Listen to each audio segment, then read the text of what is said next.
Acquisition ಮಾಡುವಾಗ 3,974 ಎಕರೆ acquisition ಮಾಡ್ಕೊಂಡಿದ್ವಿ. ಅವಾಗ ರೈತರು ಬಂದು ಅಕ್ವಿಷನ್ ಮಾಡೋದು ನಮ್ಗೇನು ಅಭ್ಯಂತರ ಇಲ್ಲ, ಇಲ್ಲಿ ನಮ್ಮ ಒಂದೇ ಕಂಡೀಷನ್, ಇಲ್ಲಿ ಒಂದು ಇಂಟರ್ನ್ಯಾಷನಲ್ ಸ್ಟೇಡಿಯಂ ಆಗಬೇಕಾಗ್ತದೆ, ಅದ್ರ ಜೊತೆಲಿ ಒಂದು ಸ್ಕೂಲ್ ಆಗಬೇಕಂತ ಒಂದು ಕಂಡೀಷನ್ ಇಟ್ಟು ರೈತರು ಅವತ್ತು ಒಪ್ಕೊಂಡಿದ್ದು 2020. ನಮ್ಮ ಲೋಕಸಭಾ ಸದಸ್ಯರಾದಂಥ ಮಾಜಿ ಸದಸ್ಯರಾದಂಥ DK ಸುರೇಶ್ ಅವರು ಬಹಳಷ್ಟು ಪ್ರಯತ್ನ ಮಾಡಿದ್ರು. ಬಿಜೆಪಿ ಕಾಲದಲ್ಲಿ ಸೋಮಣ್ಣ ವಸತಿ ಸಚಿವರುವಾಗ ಬಹಳ ಪ್ರಯತ್ನ ಮಾಡಿದ್ರು, ಇಲ್ಲಿ ಇಂಟರ್ನ್ಯಾಷನಲ್ ಸ್ಟೇಡಿಯಂ ಮಾಡಬೇಕಂತ. ಅದಾಗಲಿಲ್ಲ. ನಮ್ಮ ಸರ್ಕಾರ 2023 ನಮ್ಮ ಸರ್ಕಾರ ಬಂದಾದ್ಮೇಲೆ, ನಾನು ವಸತಿ ಮಂತ್ರಿ ಆದ್ಮೇಲೆ ನನ್ನ ಅನ್ಸಿಗೆ 10 ಬಾರಿ ಇಲ್ಲ 100 ಬಾರಿ ಬಂದು ನನ್ಗೆ ಒತ್ತಡ ಮಾಡಿ DK ಸುರೇಶ್ ಅವರು ಇಲ್ಲಿ ಇಂಟರ್ನ್ಯಾಷನಲ್ ಸ್ಟೇಡಿಯಂ ಆಗ್ಲೇಬೇಕಂತ ಹೇಳ್ಬಿಟ್ಟು ಇವತ್ತು ಒತ್ತಡ ಮಾಡಿ ಇವತ್ತು ಏನು ಗುದ್ಲಿ ಪೂಜೆನ ಮಾಡಿದ್ದಾರೆ, ಇವತ್ತು ನಾವು ಮಾಡಿದ್ದೀವಿ.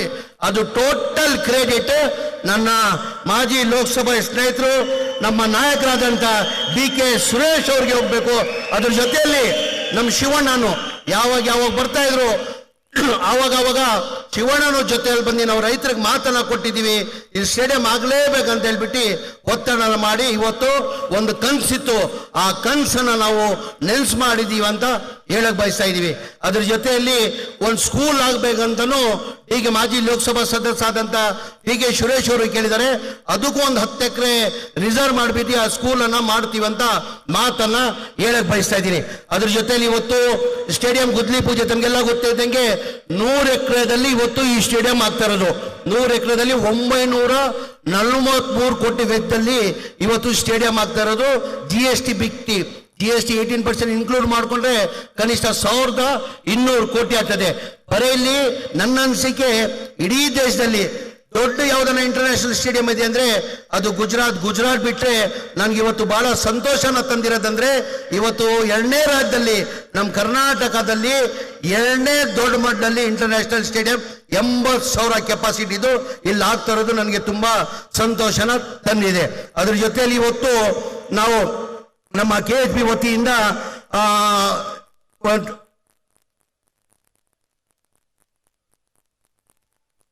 ವತಿಯಿಂದ ಟೋಟಲ್ 101 ಕೋಟಿದಲ್ಲಿ 3 ಬೆಡ್ರೂಮ್ದು G+10 ಮತ್ತೆ G+5 ಟೋಟಲ್ 174 ಫ್ಲಾಟ್ ಮತ್ತೆ 200 ಒಟ್ಟಾಗಿ 100 ಚಿಲ್ಲರೆ ಫ್ಲಾಟ್ಗಳು 101 ಕೋಟಿ ವೆಚ್ಚದಲ್ಲೂ ಇವತ್ತು ಗುದ್ಲಿ ಪೂಜೆನ ಮಾಡಿದ್ದೀವಿ. ಬಹಳ ಜನ ಈಗ ನನ್ನ ಅನಿಸಿಕೆ ಇಲ್ಲಿ ಸೂರ್ಯ ಸಿಟಿದಲ್ಲಿ ನಮ್ಮ ಇದು 4ನೇ ಹಂತದಲ್ಲಿ 4 ಫೇಸ್ ಅಲ್ಲಿ ಟೋಟಲ್ ನಮ್ಮ ಸೈಡ್ ಇರೋದು 2,500 ಸೈಡ್ ಇದೆ. ಅದಕ್ಕೆ ನಮ್ಗೆ ಅಪ್ಲಿಕೇಶನ್ ಬಂದಿದೆ 16,000 ಅಪ್ಲಿಕೇಶನ್ಗಳು ಬಂದಿದೆ.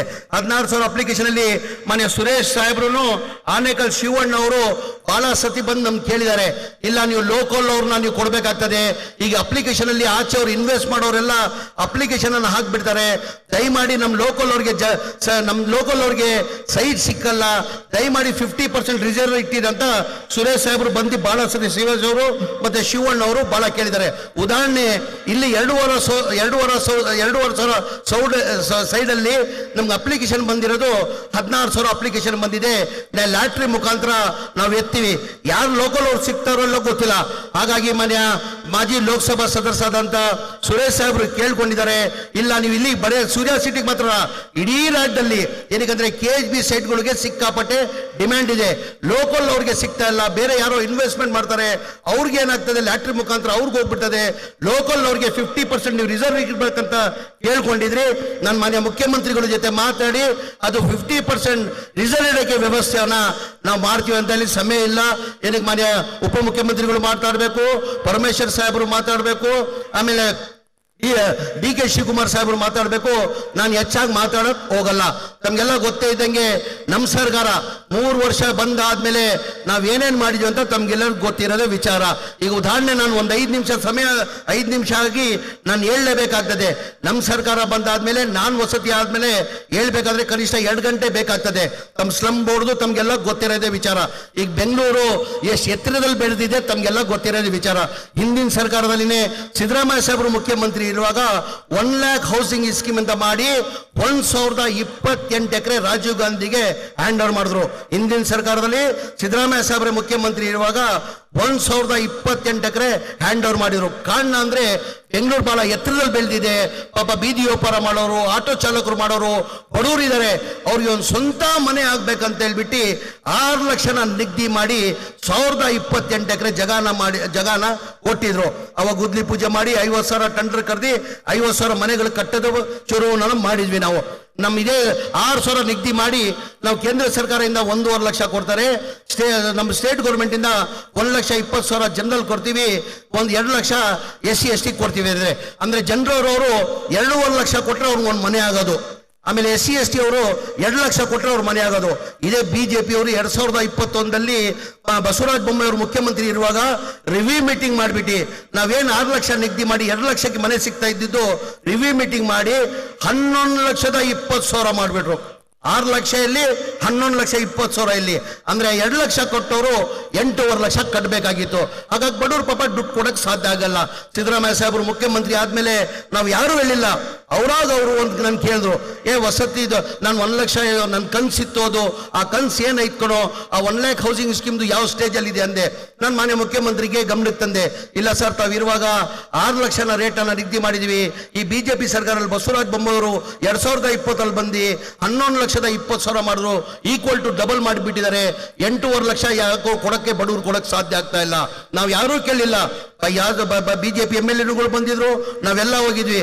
ಮನೆ ಮುಖ್ಯಮಂತ್ರಿನೇ ತೀರ್ಮಾನ ಮಾಡಿ, ಇಲ್ಲ ಬಡವ್ರು 8.5 ಲಕ್ಷ ಕೊಡಕ್ ಸಾಧ್ಯ ಆಗಲ್ಲ, ಅವ್ರ ಸರ್ಕಾರ ವತಿಯಿಂದ 1 ಲಕ್ಷ ಕಡಿಮೆ ಮಾಡ್ತೀನಿ ಅಂತ ಕ್ಯಾಬಿನೆಟ್ ಅಲ್ಲಿ ತಂದು ಮನೆ ಮುಖ್ಯಮಂತ್ರಿಗಳು ಕಡಿಮೆ ಮಾಡಿದ್ರು. ಅದ್ರ ಜೊತೆಯಲ್ಲಿ ನೀನು 5 ಲಕ್ಷ ರೂಪಾಯಿ ಲೋನ್ ತಗೊಂಡು ಅವ್ರು ಬರೀ 2 ಲಕ್ಷ ಕೊಡ್ಬೇಕು, ಅವ್ರಿಗೆ ಮನೆಗಳು ಕೊಡ್ಬೇಕಂತ ಮನೆ ಮುಖ್ಯಮಂತ್ರಿಗಳು ಸೂಚನೆ ಕೊಟ್ಟರು. ನಾನು ಬಹಳಷ್ಟು ನ್ಯಾಷನಲೈಸ್ ಬ್ಯಾಂಕ್ ಅವ್ರನ್ನ ಕರೆದಾದ್ಮೇಲೆ ಬಹಳಷ್ಟು 16 ಬಾರಿ ಮೀಟಿಂಗ್ ಮಾಡಿದೆ. ಆ ಸಿಬಿಲ್ ಇಲ್ಲ ಕಾರಣಕ್ಕೆ ನ್ಯಾಷನಲೈಸ್ ಬ್ಯಾಂಕ್ ಅವ್ರು ಮುಂದೆ ಬರ್ತಾ ಇಲ್ಲ. ಮನೆ ಮುಖ್ಯಮಂತ್ರಿ ಗಮನಕ್ಕೆ ತಂದೆ ನಾನು, ಸರ್ ನ್ಯಾಷನಲೈಸ್ ಬ್ಯಾಂಕ್ ಅವ್ರು ಸಿಬಿಲ್ ಇಲ್ಲ, ಸಣ್ಣ ಪುಟ್ಟ ಲೋನ್ ತಗೊಂಡಿರ್ತಾರೆ, ಮೋಟಾರ್ ಬೈಕ್ ಮತ್ತೊಂದಕ್ಕೆ ಲೋನ್ ತಗೊಂಡಿರ್ತಾರೆ, ಆ ಸಿಬಿಲ್ಗೆ ಅವ್ರು ಸಿಗ್ತಾ ಇಲ್ಲ. ಆ ಕಾರಣಕ್ಕೆ ನ್ಯಾಷನಲೈಸ್ ಬ್ಯಾಂಕ್ ಯಾರು ಮುಂದೆ ಬರ್ತಾ ಇಲ್ಲ ಸರ್. ಈಗ ನ್ಯಾಷನಲೈಸ್ ಬ್ಯಾಂಕ್ ಅಲ್ಲಿ ಲೋನ್ ತಗೊಂಡ್ರೆ 7ರಿಂದ 8% ಆಗ್ತದೆ. ಅವ್ರ EMI ಬಂದು ತಿಂಗಳಿಗೆ 5,000 ರೂಪಾಯಿ ಆಗ್ತದೆ. ಈಗ ನಾವು ಪ್ರೈವೇಟ್ ಬ್ಯಾಂಕ್ ಅಲ್ಲಿ ತಗೊಂಡ್ರೆ ಕನಿಷ್ಠ 8,500 ರೂಪಾಯಿ EMI ಕಟ್ಟಕ್ಕಾಗ್ತದೆ, 11% ಇಂಟ್ರೆಸ್ಟ್ ಆಗ್ತದೆ ಅಂದ್ರು. ಮನೆ ಮುಖ್ಯಮಂತ್ರಿಗಳು ರಿವ್ಯೂ ಮೀಟಿಂಗ್ ಮಾಡಿ, ನಿನ್ ಕ್ಯಾಬಿನೆಟ್ ತಗೊಂಡ್ ಬಾ, ಅದೇನಿದೆ ನ್ಯಾಷನಲೈಸ್ ಬ್ಯಾಂಕ್ ಅಲ್ಲಿ ಅಷ್ಟೇ ಇಂಟ್ರೆಸ್ಟ್ ಅವ್ರು ಕೊಡ್ಲಿ, ಪ್ರೈವೇಟ್ ಬ್ಯಾಂಕ್ ಅಲ್ಲಿ ಲೋನ್ ತಗೊಂಡು 5 ಲಕ್ಷ ಅವ್ರು ಮಾಡಿಕೊಡು, ಮಿಕ್ಕಿದ ಹಣ ಸರ್ಕಾರ ಕೊಡ್ತದಂತ ಮನೆ ಮುಖ್ಯಮಂತ್ರಿ ತಂದು ಕ್ಯಾಬಿನೆಟ್ ಅಲ್ಲಿ ಅಪ್ರೂವ್ ಮಾಡಿದ್ರು. ಏನಕ್ಕಪ್ಪ ಬಿಜೆಪಿ ಅವ್ರು ಮಾಡಕ್ ಸಾಧ್ಯ ಆಗಿಲ್ಲ? ನಾನು ರಿಪೀಟ್ ಮಾಡಕ್ ಹೋಗಲ್ಲ. ತಮ್ಗೆಲ್ಲ ಗೊತ್ತೇ ಇದ್ದಂಗೆ ಸ್ಲಮ್ ಬೋರ್ಡ್ ಅಲ್ಲಿ 1,80,000ದಲ್ಲಿ ನಾವು 3 ವರ್ಷದಲ್ಲಿ 80,000 ಮನೆಗಳು ಕೊಟ್ಟಿದ್ದೀವಿ.